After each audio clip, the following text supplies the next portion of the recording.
So by the time that you all arrived in Cascade, it was black? No, it was half. It was half? Okay. There were a lot of white families still here. Okay, can you talk to me about that, like the transition from what you're... So, it may not have been quite half and half, but they were here, and we knew they were here. They were typically, my observation as a teenager was that they were mostly much older. Probably old enough to decide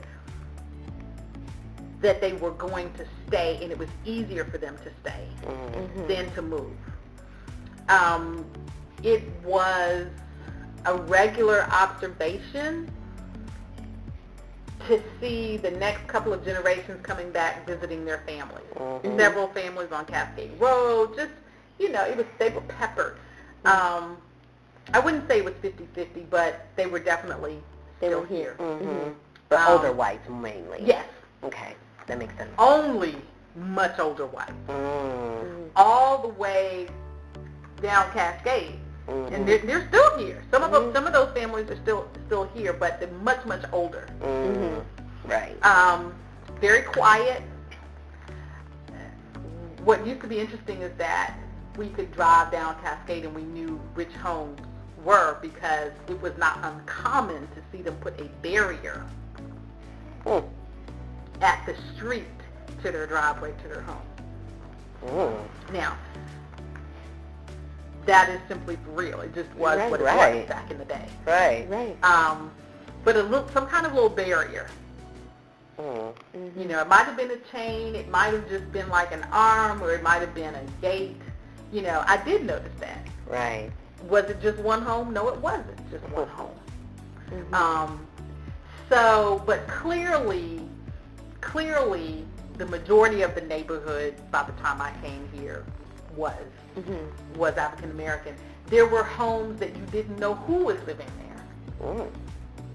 Because even if that family may have been there or left, and if they were much older, usually kept to themselves, different schedule than a very active family like, the stage my family was in, one, or two, they hadn't resold a home.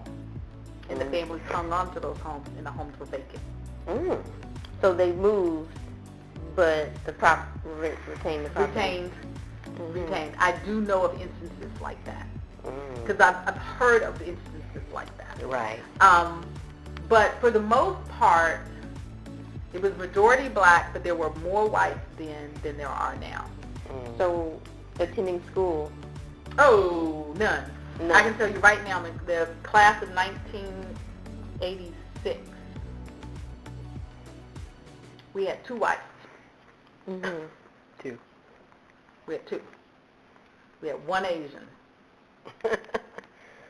And one of those whites lived in the West End area, and he was much younger, gifted. He even attended Georgia Tech while he was much younger than us. Brilliant prodigy. And he attended the Math and Science Academy. So I kind of wanted to say this. So the foresight, the vision, that collective consciousness of resources did whatever they needed to build us a new high school. But this time for brown kids. And it was named Benjamin E. Mays, after Dr. Benjamin Elijah Mays. And the magnet program was for math and science. But they had to fight for that. I've heard it didn't come easy. Okay. And you attended the Math and Science Academy? Math and Science Academy. So Benjamin Mays was built essentially by blacks in the neighborhood. The collective consciousness of those who had the ability to have access to the resources to make sure that the city of Atlanta and the Atlanta public school system put those resources there. Oh, okay. Does that make sense? Yes. Okay. So, what's interesting is for me, Booker T. Washington was the first public high school built by federal dollars for African Americans. Now, you can check your records to get the exact words of accuracy, but that's what Booker T. Washington was, and it was the first built with some kind of federal dollars of some sort, some type of designated dollars. There were some other high schools. There was another high school, I want to say it's Howard, that also went way back. But if I'm correct, and I've always been told, the Booker T. Washington, so everybody in the whole city, everybody everywhere went to Booker T. Washington at some point in time, because that was all there was. It's kind of hard for me to even conceptualize that today. Right. The world was a different place.